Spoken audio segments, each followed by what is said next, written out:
오늘 우리가 함께 보실 말씀은 로마서 16장 25절에서 27절 말씀 가지고 복음으로 말미암는 영광이라는 제목으로 함께 말씀의 인사를 나누고자 합니다.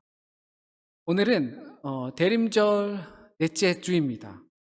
앞에서 보셨듯이 대림절 초에 불이 모두 붙었습니다. 4주라는 시간 동안 예수님의 오심, 아기 예수의 오심과 다시 오실 주님을 기다리는 시간을 보냈습니다. 이제 해산달이 된 것이죠. 우리는 지난 4주 동안 3주죠. 3주 동안 우리가 진정 그리스도의 나타나심을 믿고 있는지, 혹 간절히 바라고 또 기다리고 있는지에 대해서 살펴보았습니다.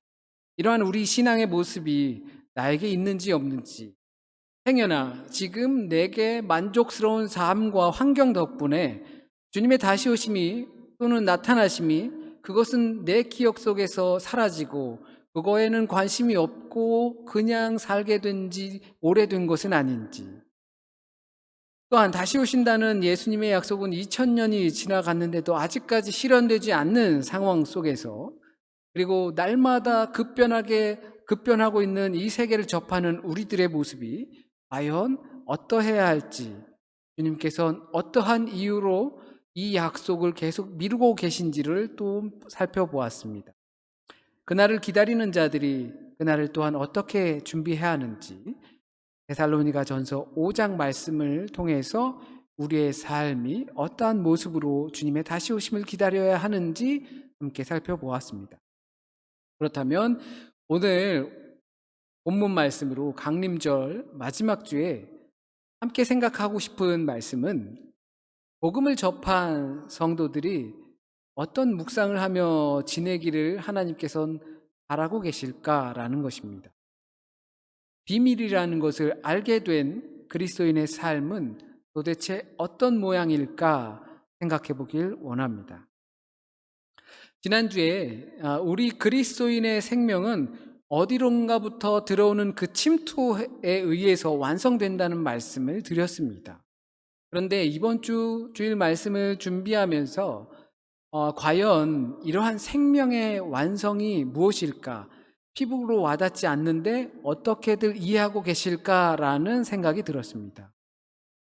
우리의 생명이 비록 지금 현재는 붙어 있지만 이 생명은 간이적인 생명이라는 의미인데요, 불완전한 생명이라는 거죠.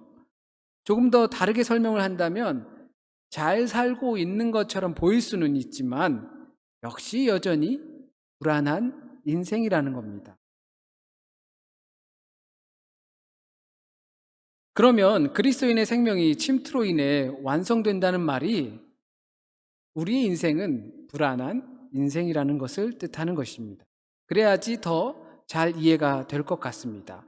침투로 인해서 우리의 생명이 완성이 된다라는 것은 우리의 인생은 불안한 인생이라는 것이죠.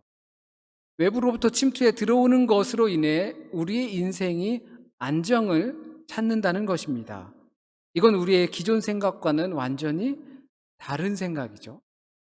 여러분의 인생에, 저와 여러분의 인생에 누군가가 깜빡이도 키지 않고 갑자기 끼어든다고 한번 생각해 보십시오. 짜증나고 화가 나고 저게 왜 저러나 라는 생각이 먼저 들 것입니다. 그런데 성경은 그게 온전한 것이다, 우리를 온전하게 만든다 라고 말씀해 주고 있습니다. 침투로 인해서 우리의 삶이 완성된다. 우리의 삶은 나만의 견고한 성읍을 쌓을 때 비로소 안전하다고 생각을 합니다. 저도 역시 그렇습니다. 그런데 하나님께서는 침투해서 우리 안에 들어와야지 우리의 생명이 완성된다고 말해주고 있습니다.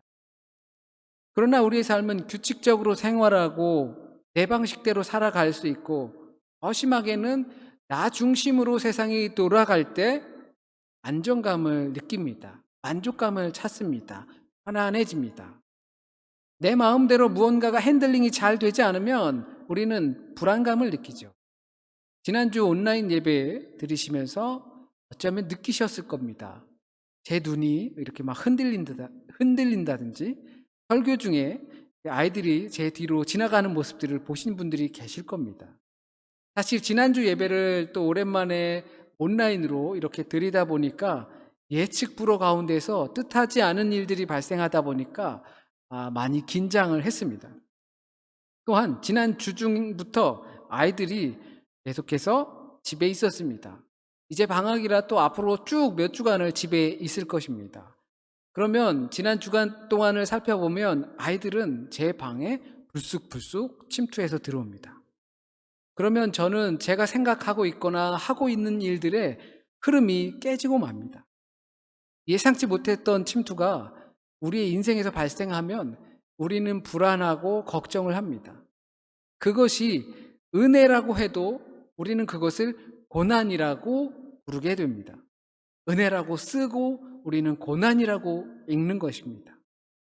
각자가 견고한 성을 쌓고 있기 때문에 그 성에 침투해 들어오는 것은 자연스럽게 거부하게 되어 있습니다. 주님의 은혜가 우리에게 침투할 때 피곤한 건 싫다고 밀어내는 게 우리의 모습입니다. 내가 일하고 있을 때 아이들이 침투해 들어와서 아빠를 위한 선물이야 라고 가져오는 것도 솔직히 생각하면 짜증나는 일 중에 하나입니다. 근데 돌이켜서 생각해보면 너무 감사한 거예요. 그게 은혜인데 그것을 우리는 고난이라고 부른다는 것입니다. 우리는 그것을 밀어내려고 하는 것이죠. 그 정도로 우리는 완악합니다. 완악하기가 이집트의 파라오 임금 같고 이스라엘의 왕들 같습니다. 그런데 하나님께서는 우리에게 말씀하십니다. 그렇게 해야 너희가 완성이 된다. 곰곰이 생각해 보니 그렇습니다. 제가 무언가를 하고 있을 때 아이들이 침투해서 들어오면 하고 있는 일들은 완성에서 조금 멀어질 수 있겠지만 나를 완성시키는 데 있어서는 그것이 분명 은혜입니다. 예수 그리스도의 오심은 그런 우리 인생의 침투입니다. 때론 예고 없이 기대 없이 침투해 오십니다. 예수 그리스도의 완전한 통치가 이루어지는 세상, 하나님이 직접 통치하는 세상, 이 하나님의 통치가 내가 살려고 나를 위해 잘 만들어 놓은 그 구축해 놓은 이 성읍을 우린 불안하게 만들고 싶지 않습니다. 그러니까 이건 생명을 원하지 않는다는 것이죠. 우리가 은혜라고 쓰고 고난이라고 읽는 것은, 우리가 그것을 거부하는 것은 나는 살고 싶지 않다라는 이야기와 같은 것입니다. 그런 것들을 우리는 방해라고 생각하지 평화를 주거나 나를 완성해 주는 것이라고 생각하지 않습니다. 예상하지 못했던 바이러스가 우리 성읍을 침투해 초토화를 만들어 놓고 견고한 성읍을 혼돈 속에 빠뜨리고 있는 것과 같습니다. 마치 하나님의 통치를 우리는 그런 바이러스 정도로 생각할 수 있습니다. 그러나 참 생명은 가짜 생명을 만나면 그 가짜 생명이 요동칠 수밖에 없습니다.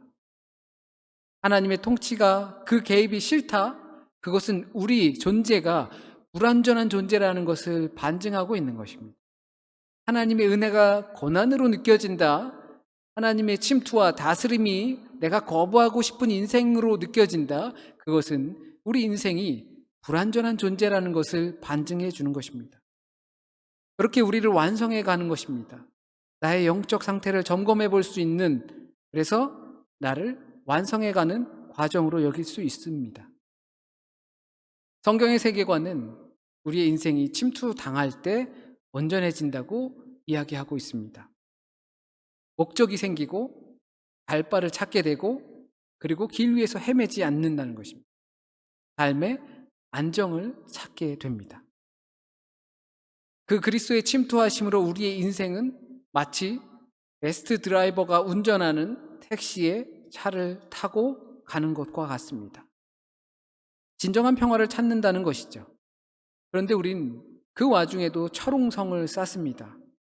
내가 세워놓은 이 성벽을 허물지 않으면 자신을 가두고서 여기가 가장 안전하다고 생각하는 것인데, 바로 그것이 우리가 피조된 존재, 불완전한 존재라는 것을 말해주는 것입니다.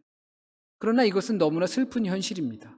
왜냐하면 우리가 성벽을 쌓고 무너지는 것을 두려워하고 누군가의 침입을 두려워하는 것은 나의 공로를 높이기 때문입니다. 그러나 때론 나의 노력이 무너져야 하고 공들여졌던 것들이 허사가 되기도 해야 합니다. 아무것도 잃지 않고 본래를 찾게 된다면 좋겠지만 이 역시도 우리의 인생이, 우리의 생명이 불안하다는 것을 반증해 줍니다. 이런 허물어짐으로 인해 나의 소망이 지금까지 어디에 있었는지를 다시 생각하게 합니다. 나는 무엇을 꿈꾸고 살았는지, 내가 바라고 소원하는 바가 무엇인지를 돌아볼 수 있게 됩니다. 이 소망이라는 것은 내가 어디까지 예수를 바라고 있었는가? 예수는 과연 나에게 어떤 존재인가를 다시 상기시키게 되는 과정입니다. 우리를 창세기를 보면서 하나님께서는 왜 세상을, 특히 인간을 부족하게 또는 불안하게 만드셨을까 의문을 갖곤 합니다. 이런 우리의 생각을 다시 한번 잘 생각해 보면 우리 인생을 아무리 잘 가꾼다고 해도, 내가 아무리 성벽을 잘 쌓는다고 해도 우리의 인생은 불안한 생명에 불과하다는 것입니다. 우리는 피조된 인간이라는 것을 인정하게 되는 것입니다. 그리고 끊임없이 안정을 향해서 달려가고, 그리고 완전하려고, 안전하려고 우리는 많은 것을 노력하지만 역시 불안한 존재라는 것을 뜻합니다. 왜냐하면 우리 인생을 구성하고 있는, 나만의 성을 쌓고 있는 그 성벽의 도구, 벽돌, 그러한 것들이 불안한 것으로 구성되어 있기 때문입니다. 무너질 수밖에 없는 것들로, 생명이 아닌 것들로, 불안한 것들로 성벽을 쌓고 있기 때문입니다. 아무리 비싼 자재라고 한다 하더라도 방사선에 오염된 그 자재를 여러분의 집을 위해 사용하시겠습니까? 지금 우리가 그렇게 허물어지는 것을 두려워하고 난 나만의 성벽을 쌓고 침투에 들어오는 것을 원치 않는다는 것은 그런 오염된 성벽 안에 우리가 들어있다는 것과 다르지 않습니다. 그런 존재 상태가 예수 그리스도를 통해서 생명이 완성되는 것입니다. 그러나 이와 같은 것들이 모두 하나님의 비밀의 영역 안에 있었던 것들입니다. 우리가 알 수 없었던 것들입니다. 그러나 그 비밀이 계시되었습니다. 알려졌습니다. 너희는 피조물이고, 그리고 피조성은 침투로 인해서만 깨지고 그리고 완성된다. 그것에 대해서 불안을 느끼겠지만 그러나 그것이 완성이다. 하나님만이 알고 계시던 그것들이지만 그것이 선지자들을 통하여서, 그의 입술을 통하여서 비밀을 공개하신 것입니다. 그러나 예수께서 오셨을 때 그 비밀을 담당하던 이들이 그것을 알면서도 확실히 믿지 못했습니다. 그러나 그 하나님의 공개한 비밀은 사도들을 통하여서 계시되었습니다. 그리고 알려졌습니다. 모든 민족이 믿어 순종하게 하시고 이 복음으로 견고케 하시려 한다. 그것이 우리를 향한 공개된 비밀입니다. 그러므로 공개되었기 때문에 이건 더 이상 비밀이 아니죠. 레시피가 공개되었습니다. 어떻게 만들어 먹으면 맛있는지 공개되었습니다. 어떤 자재를 사야 하는지, 어떻게 가공을 해야 하는지 공개되었습니다. 더 이상 비밀이 아니라는 것입니다. 그런데도 거기에 손이 가지 못하는 것이죠. 그것으로 우리의 생명을 완성하는 겁니다. 우리의 인생이 그것을 통해 안정됩니다. 알려진 레시피를 통해서. 그렇다면 생명의 완성과 하나님의 영광이 어떤 연관이 있는지 알아보겠습니다. 이것을 이해하는 건 그렇게 어렵지 않습니다. 하나님은 생명을 창조하신 분이십니다. 생명의 주관자 되십니다. 그런 하나님께 우리가 최고의 기쁨을 드릴 수 있는 것이 무엇일까요? 우리의 생명을 하나님의 생명으로 채우는 것이 아닐까요? 우리의 인생을 하나님의 삶으로 채우는 것 아닐까요? 보통 생명이라고 하면 피를 이야기합니다. 그럼 하나님의 생명으로 우리를 채운다는 것은 예수 그리스도의 보혈의 피로 우리를 채우는 것이죠. 예수 그리스도로 말미암아 우리 생명이 완성되기 때문입니다. 그를 통해서 우리의 삶이 진정한 평화를 얻기 때문입니다. 그것이 하나님의 기쁨이고 영광을 돌리는 일이 아니겠습니까? 모든 민족이 믿어 순종하고 복음으로 우리가 견고케 되는 것, 바로 그 방법입니다. 이것이 우리에게 공개되었습니다. 너무나 잘 알고 있습니다. 그래서 성경은 인간을 피조물이라고 말하고 있습니다. 아담이라고 말하고 있습니다. 하나님의 숨결이 들어가지 않는 이상 살아서 움직이는 생명이 되지 못하고, 아무리 아름다운 피조물이어도 먼지와 같은 아담이라고 그렇게 부르고 있습니다. 아무리 좋다고 하는 것도 생명의 피를 수혈받지 않으면 그 생명은 불완전한 생명, 완성되지 못한 생명, 곧 죽을 생명에 불과합니다. 그렇기 때문에 자기가 구축해 놓은 그 세계가 허물어져야 합니다. 피조성을 가지고서 구축해 놓았던 그 자기만의 세계는 불완전한 도구로 쌓은 세계이기 때문에 그리스도의 다스림을 받아야 합니다. 우리 안에 숨이 들어오고 생명이 들어와야 합니다. 이것은 우리 모두에게 복되고 기쁜 소식입니다. 바울이 그것을 경험한 것이고 복음의 다스림이 우리의 인생을 견고하게 한다고 주장하는 것입니다. 이것이 하나님께 영광을 돌리는 일입니다. 예수 그리스도로 말미암아 하나님께 영광을 돌리는 일입니다. 이 피조된 인간은 하나님의 영광을 위해 살아야 한다는 것 너무나 잘 알고 있습니다. 우리의 인생을 하나님의 영광을 위해 살아보려고 하셨지요. 어떻게 우리의 인생이 소비되어야지만 하나님께 영광이 되었습니까? 하나님께 영광 된다는 것은 하나님께서 기뻐하시는 것들을 해야 하는 것입니다. 하나님께서 기뻐하실 수 있는 것은 아마 많은 것들이 있을 것입니다. 다 열거할 수 없을 정도로 많을 것입니다. 오늘 본문 속에서 그 한 가지를 찾는다면 믿음으로 순종하고 복음으로 우리의 인생을 견고케 하는 것입니다. 그것으로 우리의 인생의 성벽을 쌓는 것입니다.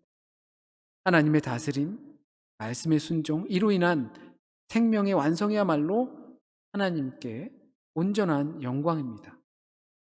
복음을 수혈받을 때 온전한 생명이 되는데 그것을 하나님께서 기뻐하십니다.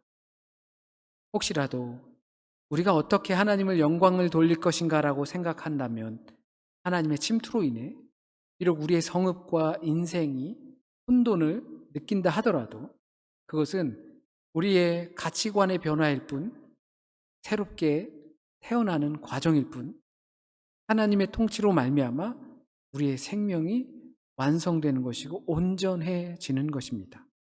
진정한 인생의 안정으로 하나님께 영광 돌리는 것입니다. 하나님께서 직접 통치하게 되는 그때에 우리의 생명이 완성됩니다. 지금 우리가 잠정적으로만, 부분적으로만 그 생명에 참여하고 있다면 우린 여전히 불안한 생명입니다. 그러나 그 침투로 인해, 다가오심으로 인해, 그 다스림으로 인해, 수혈받음으로 인해 우리의 인생은 완성되어집니다. 예수 그리스도로 말미암아, 복음으로 말미암아 통치되고 하나님의 다스림이 너와 나의 삶에 존재할 때 우린 하나님께 영광 돌린다고 할 수 있을 겁니다. 예수께서는 우리에게 생명을 주시기 위해 오셨습니다. 우리가 이것을 비록 하나님의 통치나 다스림, 말씀의 순종이라고 표현하지만 이것들은 예수께서 우리에게 생명을 주시기 위해서 왔다는 것의 또 다른 표현들입니다. 그렇기 때문에 복음이 나를 살립니다. 그러므로 예수의 생명이 아니고선 우린 살아도 산 것이 아니라는 뜻입니다. 하나님의 통치와 다스림, 그리고 말씀에 순종하지 못하는 우리의 삶은 살아도 산 것이 아닙니다. 평화로운 성읍인 것처럼 생각할 수 있지만 우린 쉽게 요동칩니다. 이것은 한 인간의 종말과도 같습니다. 복음, 좋은 소식, 계시는 한 인간의 종말을 알려주는 뜻입니다. 피조성의 종말입니다. 그렇기 때문에 우리는 흔들리고 거기에 불안감을 느낄 수밖에 없습니다. 그러나 한 인간의 종말은 새 생명의 탄생과도 같습니다. 그래서 나는 죽고 내 안에 예수께서 사신다고 말할 수 있습니다. 이것이야말로 하나님께 영광이고 하나님의 기쁨입니다. 이것이 생명의 완성이며 주님 다스림의 표현입니다. 하나님, 저는 당신의 것입니다. 그러므로 두려워할 필요가 없습니다. 이 강림절 마지막 주 우리 마음속에 이 마음 품길 원합니다. 하나님의 날, 그날은 반드시 임합니다. 또한 매 순간 우리에겐 그날과도 같습니다. 그러므로 하나님의 자녀로 흠이 없이 주님을 맞을 준비를 해야 합니다. 그러나 우리를 온전케 하는 능력은 내 안에 있는 것이 아니라 우리에게 침투해 들어올 때 우리가 생명이 됩니다. 그런데 그것들이 불편하게 느껴지는 것이 안타깝게도 우리의 현실입니다. 그것은 내가 주님의 복음을 접한 자로서 새롭게 태어나는 과정입니다. 새 출생이 하나님의 기쁨이고 영광이 되니 우리의 삶이 온전히 주님의 다스림으로 하나님께 영광되길 소원합니다. 하나님께 예수 그리스도로 말미암아 영광이 세세 무궁토록 있을지어다. 아멘. 기도드리시겠습니다. 사랑과 은혜의 하나님, 대림절 넷째 주 우리가 맞이합니다. 아기 예수의 오심을, 말씀이 육신이 되어 우리 가운데 오심을, 또한 수많은 피 가운데에서 참 생명을 주기 위해 피 흘리신 예수 그리스도의 보혈을 우리가 경험하고 생각합니다. 우리의 삶 가운데 들어오십시오. 우리의 삶으로 깊이 침투하십시오. 우리의 성벽을 무너뜨리시고 새롭게 주님의 말씀에 순종으로, 믿음의 순종으로, 복음으로 말미암는 성벽을 세우게 우리를 다스려 주십시오. 우리는 두렵습니다. 걱정스럽습니다. 나의 삶이 침투당하는 것에 염려됩니다. 그러나 주님께서 우리를 새롭게 빚으시고 만들어 가시는 것이 나의 피조성을 버리고 온전케 하시는 것임을 믿으며 그 고된 시간들을 우리가 견디고 주님과 함께 할 수 있도록 인도하여 한 주간의 삶도 주님께 맡깁니다. 주님께서 다스리시길 원합니다. 우리는 연약하니, 우리는 힘이 없으니, 우리는 능력도 없으니, 우리가 모든 것을 다 할 수 없으니, 하나님, 아니, 아무것도 할 수 없으니 제발 도와주세요. 우리의 친구들을 도와주시고 우리의 동역자들을 도와주시고 우리의 함께하는 이 믿음의 공동체들을 도와주세요. 이 시기를 이겨낼 수 있게 하여 주시고 각자의 삶의 자리에 있는 무거운 짐들과 근심들, 질병들 하나님 치유되게 하여 주세요. 이것밖에 할 게 없습니다. 하나님께서 우리에게 임하셔서 주님의 임하심을 담대히 받아들여서 문 두드리심에 문 열어서 주님께서 우리의 삶을 다스려 고치시고 낫게 하시기 간절히 소원합니다. 이 모든 말씀 우리 주님 예수 그리스도의 이름으로 기도드립니다. 아멘.